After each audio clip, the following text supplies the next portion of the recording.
said this is from an agent. And what they want to do is they want to confirm what documents they need in this particular circumstance. So they've received a managed mandate for residential property, but the property in this circumstance is owned by minors, a 3 and a 6-year-old. And the father of the two children has now signed the mandate for the agent. What the agent wants to know is, do they need a power of attorney from the attorneys in order for the dad to sign the mandate on behalf of the children? So the first observation I'd like to make when it comes to the appointment of a letting agent is that the mandate is crucial. It's one of the most important documents, and you as an agent rely on it quite intensively when it comes to claiming your commission and understanding the nature of your duties and the scope of your duties. So having that mandate completed is an imperative. And we're noticing more and more a move towards ensuring that these mandates are complete. Unfortunately, not all completion and signature of mandates are as simple as we'd like. And in an instance where a property is owned by minors, in this instance, a 3 and 6-year-old, the property is owned by those minors, but those minors do not yet have the legal capacity to be able to deal with that property without the assistance of an adult. And this is normally where parents step into play and assist these minors in ensuring that their best interests are taken care of.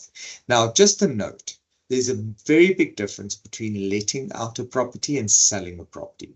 And as agents, please distinguish that. Simply because you may have received a mandate from the parent of a 3 and 6-year-old to let a property does not mean that in that mandate, where it may mention, for example, the authority for you to attempt to sell the property and claim commission, that does not actually give you the right to do so, because the sale of a property that belongs to a minor is very different to the letting of a property. And with the sale of a property, one would need to approach the High Court for consent, whereas with the letting of a property, one would not need to approach the High Court, and all an agent would need is a mandate that's signed by the guardian or guardians.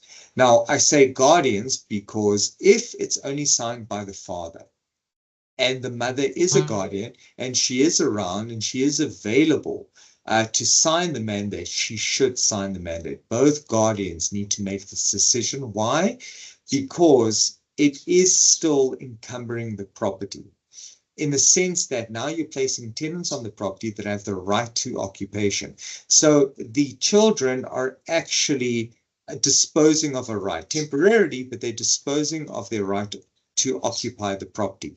And because this is a disposal, and because it's something that they're losing, it is important that at least the right steps be followed. So both parents or both guardians, if both guardians are available, they need to sign this mandate. In that instance, no one needs a power of attorney, because the children can't give a power of attorney to their parents. That's not how it works. The guardians, by virtue of our law, already have the authority to act on behalf of the children. So there's no power of attorney to that extent.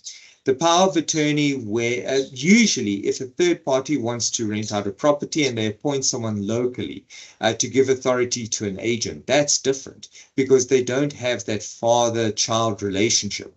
But the father-child relationship authorizes or entitles the guardian in order to be able to act on behalf of the children. So a power of attorney in this instance will not be required.